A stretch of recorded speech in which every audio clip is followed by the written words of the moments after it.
Се однесува на групата, на музичката група The Hip, но и на повеќе аспекти на културната сцена во Куманово. Слободно можам да кажам, во тој период, значи крај на 80-ти, почеток на 90-ти, можеби со Скопје најактивната културна и музичка сцена кај нас.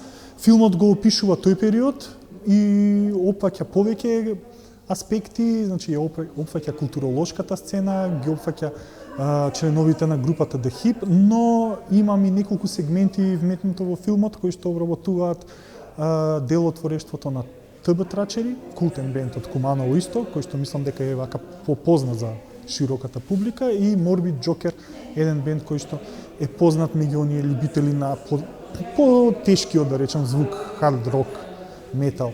Филмов е во суштина разговорен документарен филм, каде што преку опис во разговор и со сцени од архиви се раскажува наративот. Така да тоа е отприлика за самиот филм, на што би можел да го кажам. Филмот The Hip Brainstorm е работен подолго време, за време на културолошките предавања во Евроколедж, тука во Куманово, и начелно првите кадри се снимени уште 2013 година. Последните кадри беа снимени 2016-2017, но сепак ми требаше подолго време, добри година и пол, две, целој материјал од 10 и нешто сати, да го вклопам во една гледлива целина од сат и половина.